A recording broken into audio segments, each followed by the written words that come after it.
Yo, what's going on YouTube? Wook here, and welcome to the channel. This is a brand new 8-part series where I go over all the tracks that didn't make their way into Mario Kart 8 Deluxe.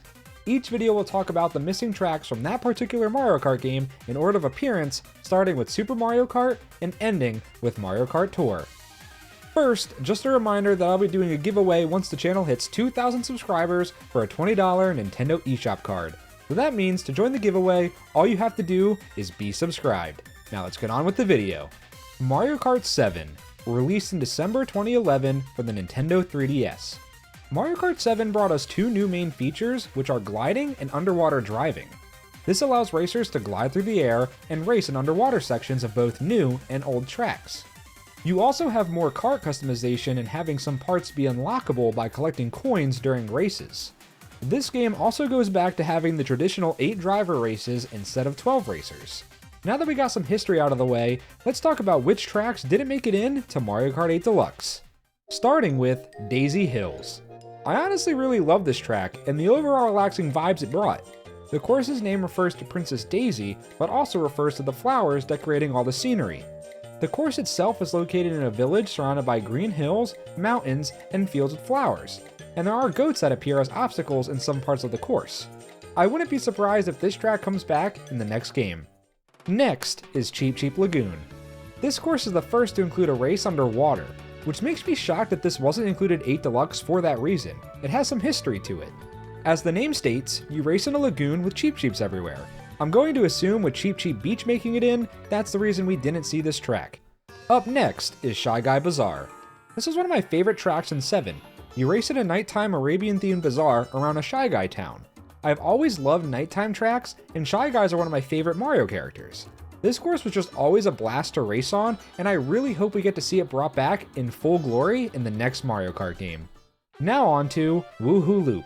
I really love the addition of tracks based off Woohoo Island from Wii Sports Resort. The course goes along the main road on the island using the cycling route from Resort. The track is split into 3 sections, making the racers do one big lap instead of 3. This feature has been seen a few times in Deluxe, so I think we could see this track make a return in the next game to add different tracks that share this feature. Next is Mario Circuit. Hey, would you look at that? Another Mario Circuit! This version of Mario Circuit doesn't really stand out to me other than the fact that you can drive through Peach's castle. Besides that, it's a pretty generic track. I could see them bring this track back for the reason of driving through the castle, as it would have a major graphic glow up and we could see a lot of Easter eggs inside the castle. Up next is Wario Shipyard. I've always liked this course. I think it's one of the better Wario themed tracks out there. It features several references to previous tracks and games. For example, you see minecarts filled with gold, which references Wario's gold mine from Mario Kart Wii. The overall pirate theme is really neat, and when I played Piranha Plant Cove, the broken down pirate ship makes me think of this track. I think this Wario track has a high chance of making it into the next game, but I also hope to see a track like Wario Coliseum make a return. Now on to Makawoohoo. Another track from the world of Wii Sports Resort, but this time you race in multiple different areas. You start off on a beach, then go up a mountain and a cave, then you enter a big gliding section to bring you to the final few turns to finish the race. The best way to describe this track to newer players is like Mount Wario. It has 3 awesome sections with a fun finish. I really hope to see this track again in the next Mario Kart game. It would look so good. The last track on the list is Bowser's Castle. This castle is a little different than the others. It has more of a haunted mansion style. It has the usual lava pillars, thwomps, and fireballs, but also adds things like spiderwebs. With the version being so much more unique than the typical big scary castle, I would love to see this version make it in to the next Mario Kart game. So Mario Kart 7 has a total of 8 tracks that didn't make the cut for Mario Kart 8 Deluxe. Pretty much all of these tracks never made a reappearance besides Tour, though the Woohoo tracks didn't even return to Tour.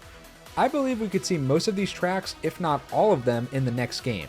I really hope for tracks like Shy Guy Bazaar and Wario Shipyard, but it would be really nice to see the Woohoo tracks again, especially Makawoohoo.